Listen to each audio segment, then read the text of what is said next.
Gravando. Aqui tá gravando. Então tá bom.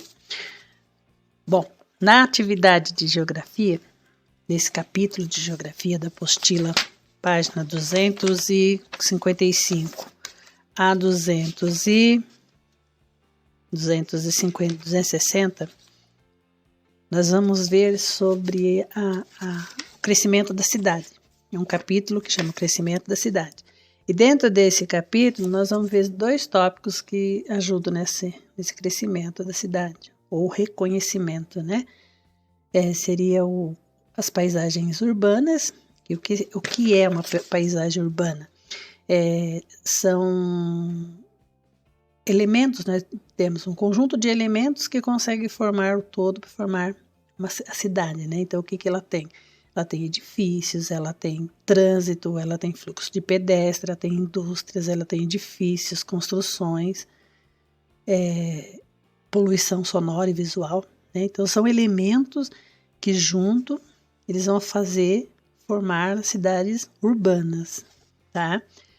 Porque o que tem na cidade urbana? Quando foi muitos povos deixaram a zona rural para vir para a zona urbana, eles vieram atrás de novo tipo de emprego, né? Nova vida, né? Novo espaço. Então teve essa paisagem urbana modificada com o tempo. E os elementos deles são esses que eu já falei, né? Que é os edifícios, as construções, fluxo de carros, né? E dentro dessa paisagem urbana tem uma hierarquia urbana. O que é hierarquia? É cidades diferentes, porque não existe o tamanho de uma cidade só. Então tem a cidade grande, que nós já vimos, a menor e a pequena. Então vai variar de quantidade de população, de oferecimento desses elementos da paisagem, né? Então, são os 2 tópicos que nós vamos ver. Então tem a hierarquia de antes, que ela não era tão, como se diz, ela considerava só o mais potente em processo de produção, como que eu vou dizer, processo produtivo. Enquanto a hierarquia urbana hoje, ela teve várias modificações. Então veio a globalização. E o que é a globalização? O aumento, né? A evolução dos meios de comunicação, a evolução de transporte, tudo isso entrou dentro da globalização, que criou uma nova hierarquia urbana. Tá? Então vamos agora para a leitura da página 255. O crescimento das cidades. As primeiras cidades foram construídas há aproximadamente 5.000 anos. Geralmente, elas se desenvolviam a partir de pequenos povoados ou vilas, em regiões que ofereciam uma boa oferta de recursos naturais para que as pessoas pudessem ter meios para sobreviver. Ao longo da história, essas vilas e povoados passaram a se desenvolver em regiões próximas às áreas agrícolas ou às indústrias, para facilitar a rotina do trabalho. Outros fatores que favoreceram o desenvolvimento da cidade são a aparição de novas indústrias, a disponibilidade de minério ou de outro recurso natural importante, o que faz as pessoas migrarem para essas regiões a trabalho. O aumento da população é um outro fato que implica o crescimento da cidade, pois quanto mais pessoas existem no município, mais áreas precisam ser ocupadas. Com a construção de um maior número de casas e prédios, assim como a ampliação de rede de transportes, escolas, de hospitais, a fim de atender essa população crescente. Para uma cidade se desenvolver, é preciso haver disponibilidade de água, um solo de boa qualidade e as condições climáticas. Aqui embaixo, então, nós temos a foto da cidade de São Paulo, fundada em 1554. Atualmente é considerada uma metrópole mundial. Metrópole nós vamos estudar no próximo capítulo, tá? Daí nós vamos ver as metrópoles. As paisagens mudam ao longo da história. A história de uma cidade, agora é a página 256, tá? A história de uma cidade pode ser conhecida por meio dos elementos da paisagem, tanto a forma como as ruas foram construídas, quanto as paisagens naturais, os monumentos históricos e os prédios públicos. Falam um pouco sobre as pessoas e o lugar a história do lugar, e sobre as transformações que ali ocorreram. A cidade de São Paulo, por exemplo, nasceu em 1554 por causa da construção do colégio jesuíta. Aos poucos foi sendo povoada, mas apenas no século XVII, com a descoberta de ouro em Minas Gerais, ela se desenvolveu com maior rapidez para atender a demanda crescente por produtos diversos que abasteceram a região mineira.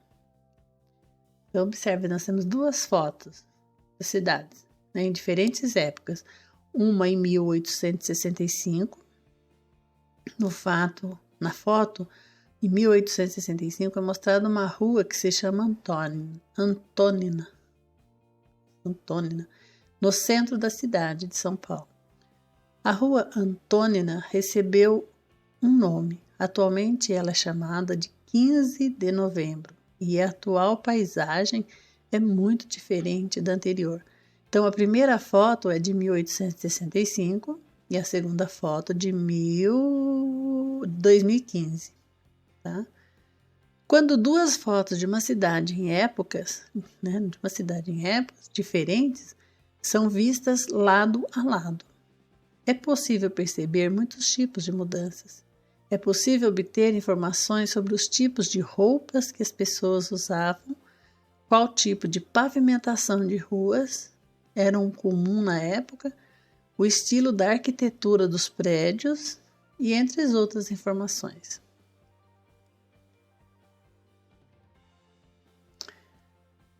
Agora, na 258, nós vamos ver a parte da hierarquia urbana. Então, onde nós vimos lá em cima foi a diferença e a formação das cidades, né? Que seria a paisagem, as diferentes paisagens, né? Comparando a cidade antiga, né? E a atual agora.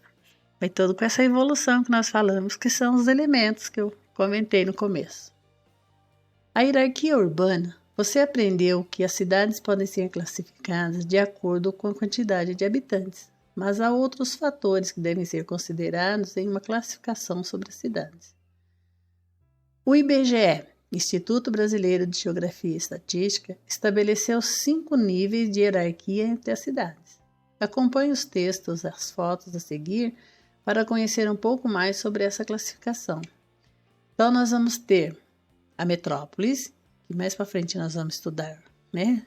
Mais particular sobre as metrópoles, capitais regionais, centros sub-regionais e o centro de zona e o centro local. Então são cinco fatores, né? 5 partes que vão colaborar nessa hierarquia urbana.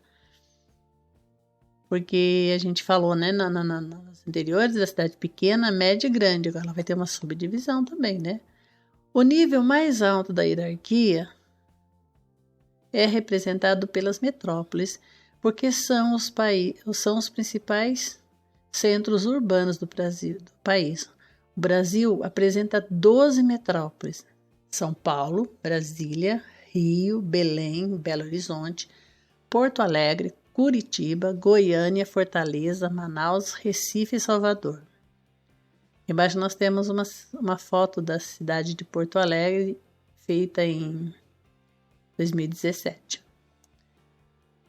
As capitais regionais são centros urbanos muito importantes, que exercem grande influência sobre as cidades vizinhas, ainda que menor que as das metrópoles. No Brasil, existem 70 capitais regionais, como Campina Grande, Campo Grande, Ribeirão Preto, Cuiabá. Aqui nós temos uma foto, em 2018, de Campo Grande, fazendo parte da capital regional. O terceiro nível da hierarquia urbana é composto por 169 centros sub-regionais, com níveis de influência menor do que as das capitais regionais. Anápolis, Bento Gonçalves, Erechim são exemplos desses centros. Logo abaixo nós temos a foto em 2016 da cidade de Bento Gonçalves. Existem também os centros de zona, que são 556 cidades com menor porte e que exercem influência apenas na própria área. Caxambu, Guarapés são exemplos dessas cidades. Aqui embaixo nós temos a cidade de Caxambu, né, que foi vista em 2016. O último nível da hierarquia urbana é chamado de centro local. É a maior parte dos municípios brasileiros correspondente a esse nível. São municípios com, no máximo, 10 mil habitantes, como Itá, Cachoeira dos Índios, Guaribas. E abaixo nós temos uma foto de Guaribas feita em 2018.